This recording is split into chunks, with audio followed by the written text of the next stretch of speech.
नमस्कार, स्वागत है आपका संवाद 365 में। आपके साथ मैं हूं दिग्विजय सिंह चौहान। हाजिर हूं उत्तराखंड की खबरों को लेकर। आइए नजर डालते हैं उत्तराखंड में क्या कुछ खास चल रहा है, क्या कुछ उत्तराखंड की खबरें हैं। प्रदेश के मुख्यमंत्री त्रिवेंद्र सिंह रावत ने टिहरी जनपद में जौनपुर विकासखंड के ग्राम खैरसी पहुंचकर ग्राम्य 2 विकेंद्रित जलागम परियोजनाओं के तहत निर्मित एग्री बिजनेस ग्रोथ सेंटर का लोकार्पण और निरीक्षण किया, जिसका उद्देश्य न्याय पंचायत स्तर पर अलग अलग उत्पादों की विविधता के अनुसार ग्रोथ सेंटर स्थापित करना है। सरकार इसी दिशा में काम भी कर रही है। मुख्यमंत्री ने कहा कि हाल ही में सरकार के द्वारा 96 नए ग्रोथ सेंटरों को स्वीकृति दी गई है। कार्यक्रम में मुख्यमंत्री ने क्षेत्र के लिए 10 घोषणाएं भी की। जलागम के सभी काम करने वालों को बहुत बहुत बधाई देता हूं। ये जलागम का पहला प्रोजेक्ट है और निश्चित रूप में ये सफलता की ओर जाएगा। कोविड से थोड़ा हमें इसमें थोड़ा सा रुकावट आई है, परंतु कोविड के बाद निश्चित रूप में इसका प्रचार प्रसार होगा और लोगों को धन लाभ होगा। एकदम नया कॉन्सेप्ट है जिसको हमने नाम दिया है रूरल ग्रोथ सेंटर, और टारगेट ये रखा है कि जितनी भी न्याय पंचायतें हमारी, हर न्याय पंचायत में कुछ विशिष्टता होती है, कुछ अलग तरह के प्रोडक्शन हैं वहाँ पर, और उनको कैसे हम मूल्य संवर्धित करके और स्थानीय किसानों को फ़ायदा पहुँचा सकते हैं। ये जो ग्रोथ सेंटर का मकसद है, हम सब जानते हैं कि उत्तराखंड में जैव विविधता से भरपूर है उत्तराखंड। ऐसे में हमारे पास कई जंगली प्रोडक्ट हैं। जंगलों में हमारे पास ऐसे औषधियाँ हैं, फूल हैं, फल हैं, जिनको हम ले करके और प्रोसेस करके बहुत अच्छा मूल्य अर्जित कर सकते हैं। चमोली के दुर्मी गांव में स्थित शिव कुपानी उडियार लोगों के लिए कौतूहल का विषय बनी हुई है। गुफा में प्राकृतिक रूप से दीवारों पर मौजूद देवी देवताओं की आकृति लोगों का आकर्षण का केंद्र बनी है। स्थानीय ग्रामीण इस गुफा को शिव मंदिर मानते हुए वर्षों से यहां पर पूजा अर्चना करते आ रहे हैं, लेकिन अब गुफा की तस्वीरें सोशल मीडिया पर आने के बाद ये गुफा चर्चाओं में है। हालांकि श्रीदेव सुमन विश्वविद्यालय कैंपस गोपेश्वर के भूगर्भ विज्ञान के विभागाध्यक्ष डॉक्टर अरविंद भट्ट का कहना है कि यदि ऐसी गुफा है तो उसका संरक्षण किया जाना चाहिए ताकि इसे जियो टूरिज्म के रूप में विकसित किया जा सके। भूविज्ञान के विद्यार्थी के रूप में मैं इतना कह सकता हूं कि जैसा कि मैं जानता हूं कि उस क्षेत्र में लाइमस्टोन या कैल्केरियस रॉक्स हैं, डोलोमिटिक रॉक्स हैं, जिनमें पानी के साथ अभिक्रिया होकर अक्सर इस प्रकार की भूवैज्ञानिक संरचनाएं बनती हैं। जैसा हम अपने प्रदेश में देख सकते हैं, जैसे पाताल भुवनेश्वर का मंदिर है, देहरादून में अगर आप देखें टपकेश्वर मंदिर है, तो ये इसी प्रकार की भूवैज्ञानिक संरचनाएं हैं जिन्हें हम भूविज्ञान की भाषा में कास्ट टोपोग्राफी इनको हम लोग कहते हैं। जोशीमठ के गांधीनगर के पास इन दिनों भालू का आतंक बना हुआ है। भालू दिन में ही खुलेआम घूम रहा है, जिससे वहां रह रहे लोग डर के साए में जीने को मजबूर हैं। आपको बता दें कि शाम को एक महिला अपने घर के पास घास काट रही थी, तभी महिला को भालू दिखाई दिया, जिसके बाद महिला ने भागकर अपनी जान बचाई।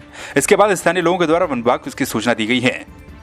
पीजी कॉलेज के पास भालू का अतिक्रमण के बाद कह रहे हैं, वहाँ पर एक गुफा है पुरानी, जिसमें भालू अक्सर शायद पहले से रहा करता है। वहाँ पर कुछ लोगों को पट्टे शायद नगर पालिका ने दे करके वहाँ पर एक मकान बनाया गया है, गुफा के ऊपर बीम डाल करके।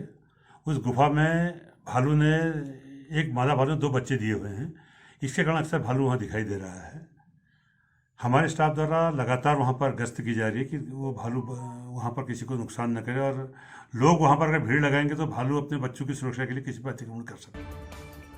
जोशीमठ नगर में 2 समुदायों के बीच विवाद बढ़ता ही जा रहा है। दरअसल पूरा मामला छेड़खानी से शुरू हुआ था। जोशीमठ पुलिस ने आरोपी के घर में दबिश देकर आरोपी को गिरफ्तार कर लिया। मंगलवार सुबह का आवश्यक कार्रवाई करने के बाद आरोपी को जेल भेज दिया गया। जोशीमठ के थाना प्रभारी जसपाल नेगी ने बताया कि मामले में शिकायत मिलने के बाद आरोपी को जेल भेज दिया गया है। कल एक किसी व्यक्ति के द्वारा एक बच्ची के साथ छेड़खानी की गई थी, और उसके विरोध में आज जोशीमठ व्यापार मंडल के द्वारा बाजार बंद किया जा रहा था, और उसमें कुछ व्यापार मंडल से बाहर के लोग भी थे, काफ़ी भीड़ थी, और उसमें कुछ व्यक्तियों के द्वारा बाजार बंद करने के संबंध में विरोध किया जा रहा था। तो थोड़ा उस संबंध में थोड़ा तनाव का माहौल बाजार में बना, और एक आध दुकानों को उनके द्वारा ज़बरदस्ती बंद किया गया, और अब माहौल शांतिपूर्ण है और कंट्रोल है। कल रात को एक शिकायत आई थी कि नाबालिग लड़की के साथ छेड़छाड़ या अश्लील हरकत हुई है। तो जैसे शिकायत हम लोगों को प्राप्त हुई तो इसमें पॉक्सो एक्ट और भारतीय दंड संहिता में तत्काल मुकदमा पंजीकृत किया गया और चंद घंटों में रात में ही संबंधित मुलजिम की गिरफ्तारी। टिहरी जिले के चंबा ब्लॉक के सभागार में क्षेत्र पंचायत सदस्यों का सर्वसम्मति से क्षेत्र पंचायत समिति का गठन किया गया, जिसमें ब्लॉक के सभी क्षेत्र पंचायतों को जिम्मेदारी दी गई। ब्लॉक प्रमुख शिवानी बिष्ट ने कहा कि कोरोना काल के कारण चंबा ब्लॉक में क्षेत्र पंचायत समिति का गठन नहीं हो पाया था, जिससे कि विकास कार्य प्रभावित हो रहे थे। उन्होंने कहा कि आज समिति का गठन कर लिया गया है, जिससे गाँव के विकास कार्य नहीं रुकेंगे।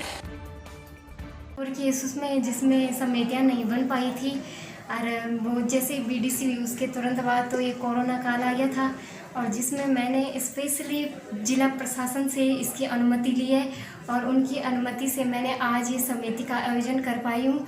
इसमें हमारी 6 समितियाँ हैं, जिसमें मैंने सबको साथ लेके चली हूँ और उनसे कहा गया है कि कोई भी विकास कार्य होंगे वो अपने विकास कार्य करेंगे और आगे आने वाले अपने ब्लॉक का नाम रोशन करेंगे।